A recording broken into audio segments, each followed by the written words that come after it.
and possible persuasive techniques, manipulation and all of it, or just bad information. It doesn't have to be a lie or anything. It's just I don't know. I think that it does seem weird that they would come here and repeatedly probe people, right, through the nose, through other orifices, but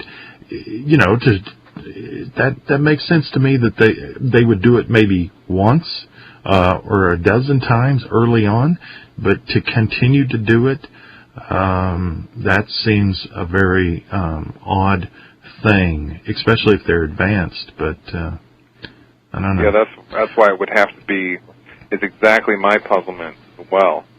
That's why I thought it always fit so well into the dark ecstasy. When just to review in one sentence, that's the thesis that what the real function of humans current in the present world and their slave state that they're in is to act as pathetic theater creatures in a great artistic world that the Nephilim controllers have created for us to torture each other in and for their spiritual enjoyment.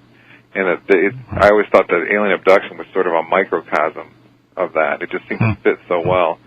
So therefore, it's not really. I'm disagreeing with this guy Nigel Kerner in his book already. It's not very fair. I'm not even done with the book, but that's my general take. Is it's not for some. It could be for some sort of seeding of the population or altering, but I've tended to take it as just sort of some playful theater that they have for their underworld religion.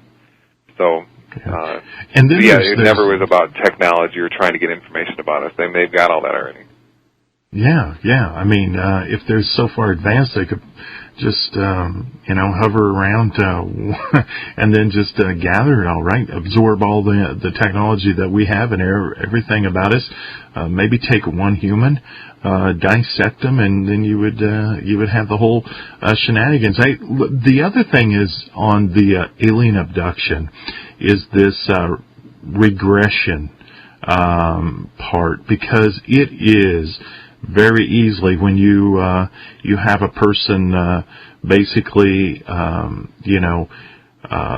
the dream state to suggest by tone or by words plant an alien abduction that has never happened. It would be very easy to do it in those states, and so there is that side of it too.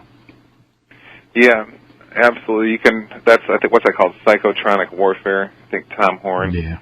He's a really interesting guy. I know you know all about him. They're probably doing that in many ways. I think very subtle. Who knows what they're doing at the Glen Towers that are all over the place and everything. But another thing is that just because it appears, and I know we've talked about this, John, off air. Just because something appears in a dream doesn't mean it's not real. That's a very profound issue. We've so been accustomed to, really been brainwashed to thinking that, dream equals fake, daily life equals reality. No, that's a big misunderstanding. Quantum physics shows that there's a lot of problems with our perceptions and our ordinary experience of reality that make our whole perception of reality questionable to a degree. And then, there's a whole bunch of issues about the dream state. If anybody, I'm sure many listeners listening have had dreams that, they dream about a building on fire, and then 2 days later, they're watching the news, and there's the building on fire. I've had numerous times that happened. Absolutely. Let's take a break. During the weekend I had several emails and that were referring to me mentioning the collective consciousness of humanity competing against maybe my individual consciousness and who wins out and all that kind of stuff, and they wanted me to give an example that they could relate to when it comes to grasping how the collective is creating reality. And I tell you what I told them, and it is this. We had the Great Depression in 29, and America just, sinks, mentally and emotionally, and everybody's shocked, and they're trudging along, unless they were farmers that were not in debt, because they didn't hardly notice any kind of a downturn in the economy because they could grow their own food, and they were using heirloom seeds most likely, so they didn't have to buy from the seed company, and because they didn't have debt, they didn't have to worry about paying the mortgage. But then what happens is, humanity doesn't want to be down too long. We all want to have a better life. And so what I believe Americans did is, collectively, after a few years, they started to create a reality in which things would come back. Now, people, unfortunately, live vicariously through images and other people. And how this happened, I think, is a couple of examples. Jim Braddock, the Cinderella Man in 1935. Here you have a common man. He's too small for heavyweight. He's a decent fighter, but he's of no status whatsoever. I mean, he was a lightweight or light heavyweight champion, but there was nobody cared about that weight class, and nobody fought in it.